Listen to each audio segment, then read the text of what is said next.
If you asked me a year ago to describe myself, probably the last word I would ever use is extrovert. I love the comfort of my Vancouver apartment, making matcha lattes at home, movie nights instead of going out, but I've spent the last 7 months traveling and it's changed me in so many unexpected ways. And honestly, I don't even miss the old comfort. The way I approach my days, my habits, my mindset, it's all changed so much, and I think I finally understand what all my favorite influencers were talking about when they were talking about living with main character energy. So I wanted to share a couple of small changes that I've made that made big changes in my life as I'm running a business while traveling.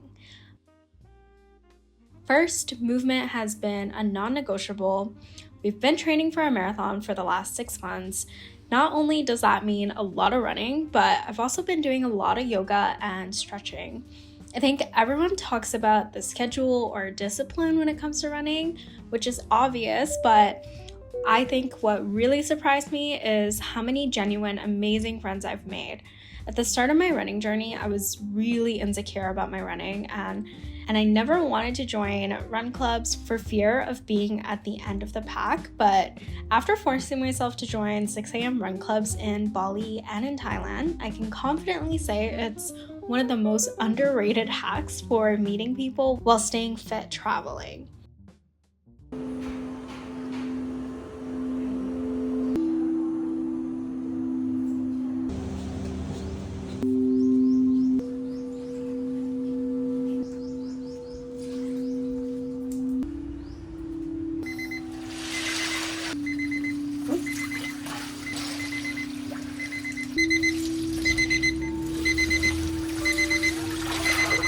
Secondly, I've fallen in love with journaling. I've always liked the idea of journaling, but I was never able to stick to the habit. But it's all changed when I got this little red notebook, which I've been writing in nearly every day for the last 6 months. It was a little more pricey, but I think the Japanese quality really shines with the subtle grid lines and smooth paper texture.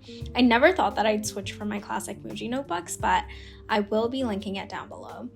I think the biggest change I made this time around was not setting any rules for journaling. I sometimes add my to-do list there. I also do sketching for work and random journal prompts every now and then, and this no rule rule has been working really well. I don't think I've ever finished a journal in my life until now. Another thing I've been doing is making an effort to meet new people.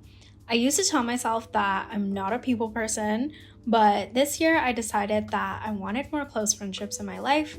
I used to only make a few new connections a year, maybe through networking events or Instagram. But while traveling, I've been intentionally reaching out, meeting up with new people, and it's still scary sometimes. That feeling of social anxiety never fully disappears for me, but I think with every meetup that I go to, I realize how amazing life is when you can share it with other people.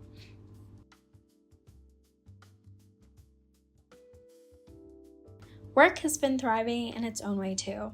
One of my biggest concerns with traveling was being able to do so without letting my business suffer, and that's the part of digital nomading that gets overlooked, I think.